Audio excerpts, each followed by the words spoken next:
மாண்பமை நீதிமன்றம் கொடுத்த உத்தரவின் அடிப்படையில் 10 பேரை அழைச்சிட்டு மதுரை காவல் ஆணையர் மலைக்கு போய் தீபம் ஏற்றுறதுக்கு வரணும், நாளைக்கு 10:30க்கு கோர்ட்ல ரிப்போர்ட் பண்ணணும்னு சொல்லி உத்தரவு கொடுத்தாங்க. நாங்க நீதிமன்றத்துக்கு நேரம் வந்துட்டோம். நாங்க பெட்டிஷனர் வந்துட்டோம், அமைதியா ஓரம் நின்றுட்டோம். அதுக்கு முன்னாடி தேவையற்ற இவ்வளவு போலீஸ்களை குமிச்சு இவங்க பண்றாங்க. நாங்க மிஸ்டர் டிசி இனிகோ திவ்யன் என்கின்ற ஒரு அதிகாரி வந்து நாங்க உங்களை மலைக்கு அனுமதிக்க மாட்டோம் அப்படின்னாங்க. ஏன்னு காரணம் கேட்டோம். இல்ல நாங்க மேல அப்பீல் போறோம் அப்படின்னாங்க. இவ்வளவு சீக்கிரமா இந்துக்களுடைய வழிபாட்டு உரிமையை நடத்தணும்னு சொல்லி 3 முறை கொடுத்த நீதிமன்ற உத்தரவை கொஞ்சம் கூட மதிக்காமல் அப்பீல் அப்பீல் அப்பீல்னு போறீங்களே, உங்களுக்கு எல்லாம் வெக்கமா இல்ல? நான் அரசாங்கத்துக்கு கேட்கிறேன்.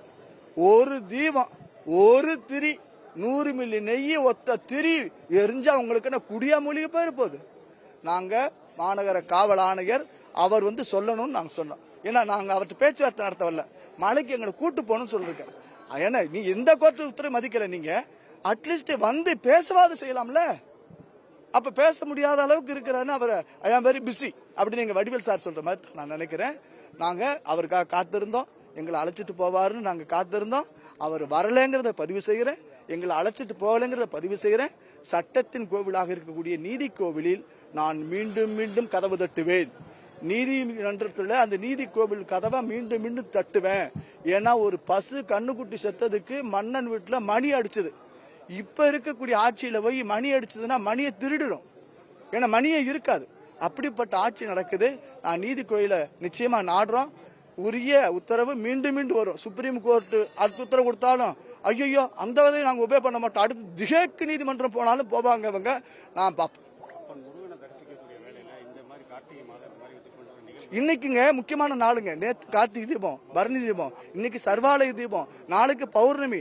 5 நாளுக்கு இன்னைக்கு பௌர்ணமி தொடங்கிருச்சு. இந்த பௌர்ணமி தினத்துல கூட பக்தர்கள் வந்து தீபம் ஏற்ற மாட்டோம். இப்ப நீதிமன்ற ஜஸ்டிஸுக்கு மேல வேற யாரு சொல்லணும்னு நினைக்கிறீங்க? யாரு நினைக்கிறீங்க? அப்ப சட்டத்தின் மாண்பு அரசு இல்லையா? இது சட்டத்தை மதிக்க மாட்டீங்களா? அப்ப ஒரு அரசாங்கம் கொடுக்கக்கூடிய ஒரு நீதி அரசர் கொடுக்கிற உத்தரவு மதிக்கலன்னா நாளைக்கு யார் உத்தரவு? நீங்க ஒபே ஆர்டர். பாவம், எனக்கு கமிஷனர் வந்திருந்தாருன்னா இப்ப கேட்டிருப்பேன். நான் யார் மனசுல யாருன்னு எனக்கு தெரியாது. அந்த அளவுக்கு நான் வந்து 7வது அறிவை நான் பயன்படுத்த விரும்பல. எங்க காவல் ஆணையர் வரல, எங்களை அழைச்சிட்டு போகலங்கிறத பதிவு செய்ய.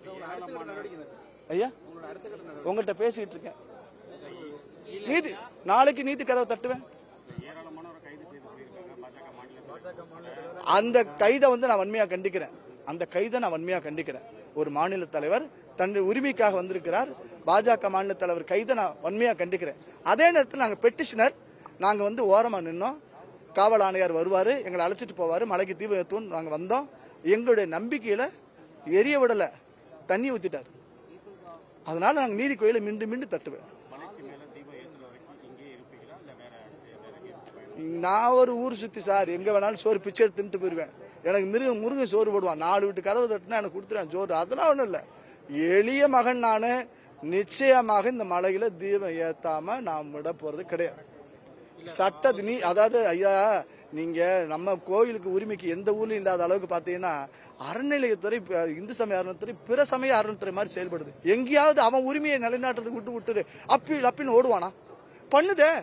மலைக்கு மேல தீபம் ஏத்துறதுக்கு நெய் கொண்டு போனா அதையும் அனுமதி மறுத்திருக்காங்க. அதனால அது ஏற்புடையதா இல்ல நான் நினைக்கிறேன். நான் நிச்சயமா மீண்டும் சந்திப்பேன்.